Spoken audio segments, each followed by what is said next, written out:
Perkenalkan, nama saya Erpandi Ronaldo Prasetyo, NIM 193020210008, program studi Pendidikan Teknik Mesin, Fakultas Keguruan dan Ilmu Pendidikan.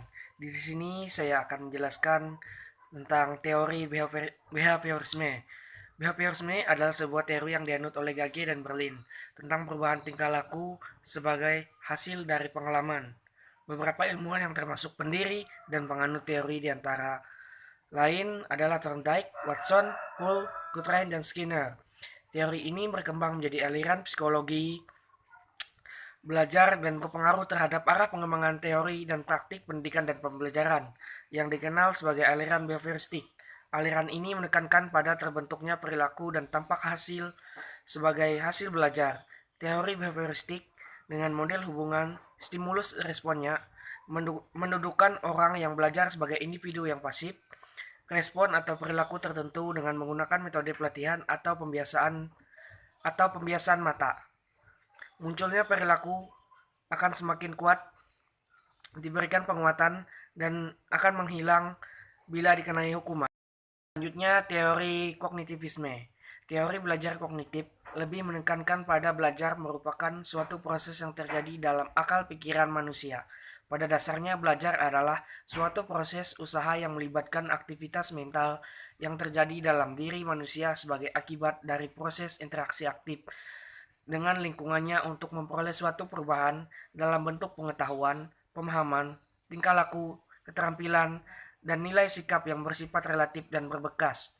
Dalam belajar, kognitivisme mengakui pentingnya faktor individu dalam belajar tanpa meremehkan faktor eksternal atau lingkungan. Bagi kognitivisme, belajar merupakan interaksi antara individu dan lingkungan, dan hal itu terjadi terus-menerus sepanjang hayatnya.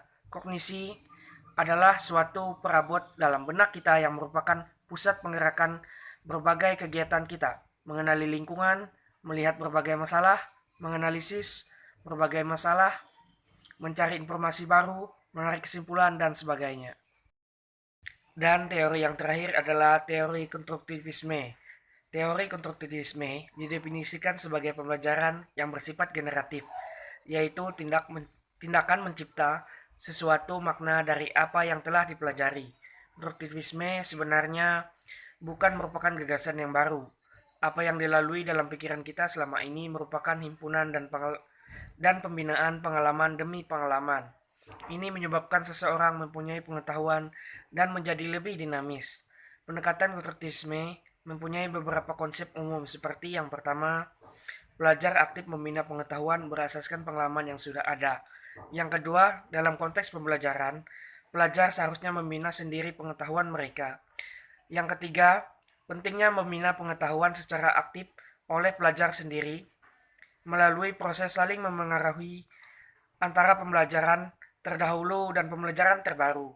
Yang keempat, unsur terpenting dalam teori ini ialah seseorang membina pengetahuan dirinya secara aktif dengan cara membandingkan informasi baru dan dengan pemahamannya yang sudah ada. Yang kelima, ketidakseimbangan merupakan faktor motivasi pembelajar yang utama. Faktor ini berlaku apabila seseorang atau seorang pelajar menyadari gagasannya tidak konsisten atau tidak sesuai dengan pengetahuan ilmiah. Dan yang terakhir atau yang keenam, bahan pengajaran yang disediakan perlu mempunyai berkaitan dengan pengalaman pelajar untuk menarik minat pelajar.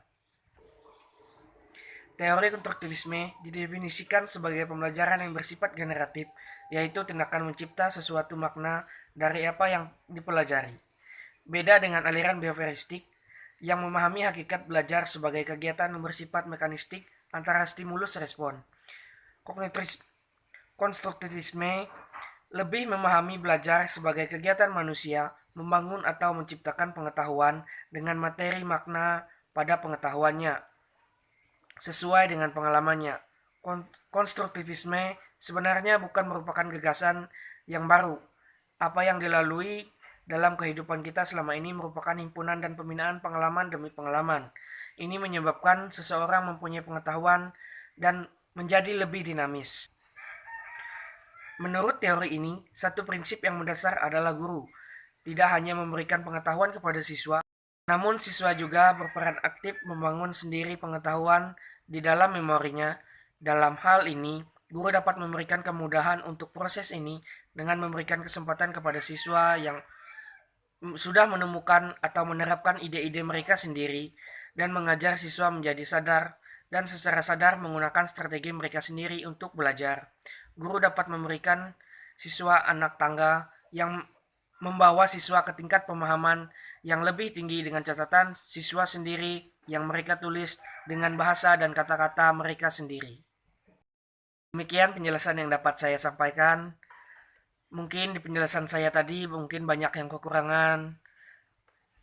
Saya ucapkan terima kasih.